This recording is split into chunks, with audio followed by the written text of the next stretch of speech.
Is that it? That's not it. You ruined it.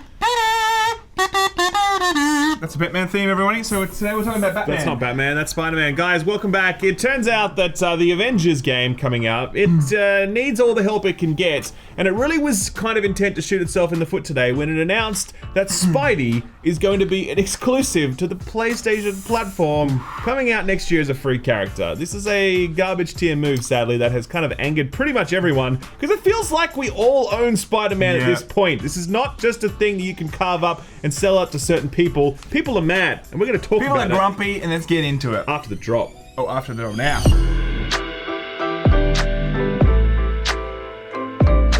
Okay, so Sam, why is Spider-Man so beloved? What's the deal with that? I feel like because he's, he's exclusive only to PlayStation and only to Sony, and I love that. Like, people like that. They really do. The ownership of it, that makes people feel, he's my dude. That's right. He's my dude. Spider-Man, I feel like he was the one that really kicked off the whole superhero movie thing back in the day. Definitely. Oh, was it X? Oh, yeah. X-Men was like a year after. I think it was. I think it was close. Spider-Man first. They're still, I think, my favorite superhero movies. Definitely. Spider-Man 1 and 2. Absolutely loved it. I'm always going to be a Tobey Maguire man. Oh, and sorry. I love 3. it. Come on. And of course, was it Andrew Garfield? Or was it? Oh no, Spider-Man 3 was still Tobey Maguire with the dancing and the emo Spider-Man. That's very good.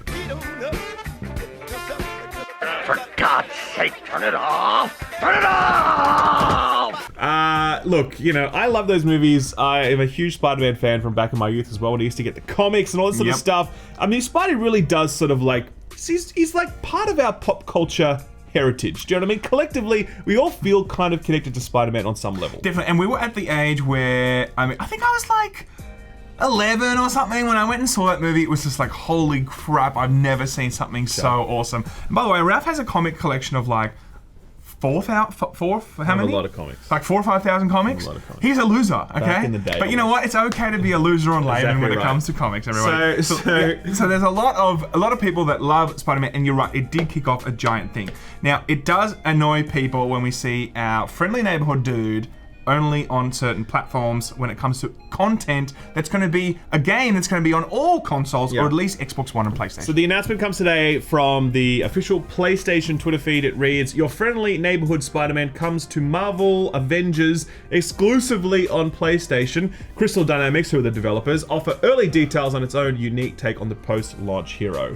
The internet did not like this. They did not like this at all. It actually was trending on Twitter when we were talking about it, and I mean, some people were like, yay, I get to play Spider-Man, but I think people who are actually connected to core gaming and they know what's up and they know how all this works are like, wait a second, that fucking sucks. Do you know what I mean? Because the deal obviously is that this is only going to be available to PlayStation owners, not to Xbox and PC. If you have those platforms, you bought the shit version of the game. You should have bought it on PlayStation 5 where you get all the things. Look, we've seen this before, I think, with Soul Calibur, for instance. You buy Soul Calibur on GameCube, you play as Zelda, but every other one also had a dedicated IP that you could also experience. So you weren't really missing out per se, because you're also getting particular ones that you could still play. Like you get Spawn on Thingy, and you got someone else on PlayStation.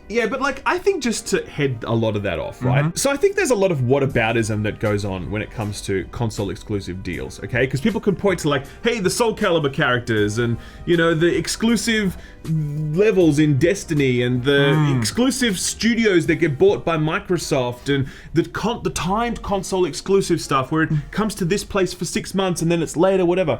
It's all different, okay? It's all different, and I think you need to look at these exclusive deals on their merits and say, is this deal fair or not? Rather than just say, in general, all exclusives always bad all the time, okay?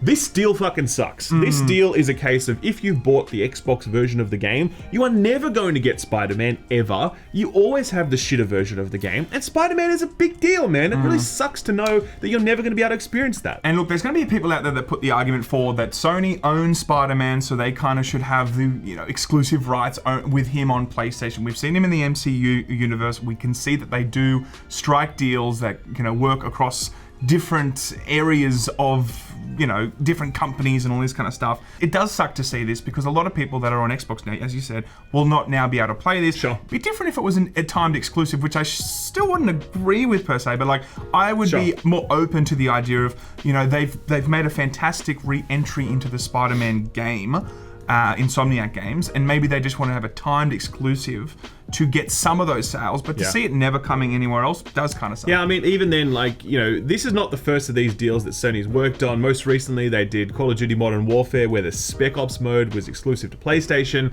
Before then, I think the most famous example of exclusive content was in Destiny, where you'd have basically a year where content was sectioned off exclusive to the PlayStation platform and then made available to other platforms later on. They eventually stopped doing that when they were free of Activision's clutches, but that was a huge divide in the Destiny community, because some of the best PvP maps, some of the best PvE experiences, and some of the best weapons were only available on PlayStation, which really, really sucked. So Sony have a lot of form here in doing these sorts of deals, but so does Xbox as well, to be fair. Xbox has done this in the past too. For sure. Look, they did this with the Call of Duty thing back in the Xbox 360 days. It was only, I think, about 2013 or so that the tide started flipping for them, and exclusive deals for PlayStation started being actually written. So before then, Xbox was doing this too. So to say that this is, Sony bad, Xbox also bad once upon a time when they felt like they had this, had the power in the market. For sure. Either way, it's just a very, very anti-consumer move. It just feels really outdated. Like, it just feels like you look at it and you're like, that's cringe, because I feel like, particularly on the Xbox side, we're making some big gains when it comes to pro-consumer moves, pro-consumer ecosystems, game passes, smart delivery, whatever else. It just feels like for Sony to come out with a deal like this, it's just like, we're still back there where this stuff exists. And we're still on 30 FPS also for next gen. There's a few things that we're still not moving forward with. Did you know that actually you can use your PlayStation 4 controllers with PlayStation 5? Interesting. But not for PlayStation 5 games. So you can use it on PlayStation 4 games. There must be some new features or some shit. Or they just want to make sure you buy extra controllers. That's really weird how they do that. It's not great either. Yeah. Either way, look, this is a disappointing move. It's unlikely to see any change. People always complain about this stuff, but they never change it. Like, never once in all the time that we have reported on console exclusive deals has the publisher or Sony or whatever gone, actually, we've listened to the community and we realize we've been douchebags. We're reversing this decision. Never happened. Never going to happen. Never it's always will. going to be like this, and that's it. So if you want Spider-Man in your Avengers game, then you need to buy the PlayStation version. By the way, the Avengers beta is out this weekend. This weekend, yeah. The PS4 get the beta first.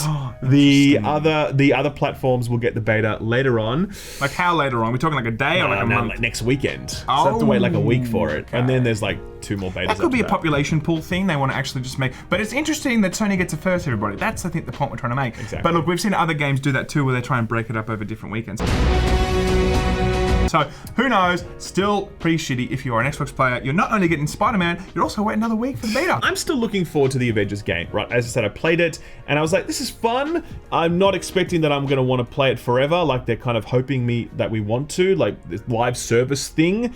But I expect to have a good 20 hours with it, and I'll be like moving on from it. I watched the beta trailer, which was 9 minutes long, actually. Looked better. And I was very impressed by the beta trailer. It does look cool. It does look like there's a lot of shit in there. They put a lot of work into it. I really hope they deliver, but at the same time, it leaves a bit of a sour taste in your mouth. Yep. Anyway, guys, That is it for today. that's the video. Yong out. The Young out. Did you see the Yong in sign? I did.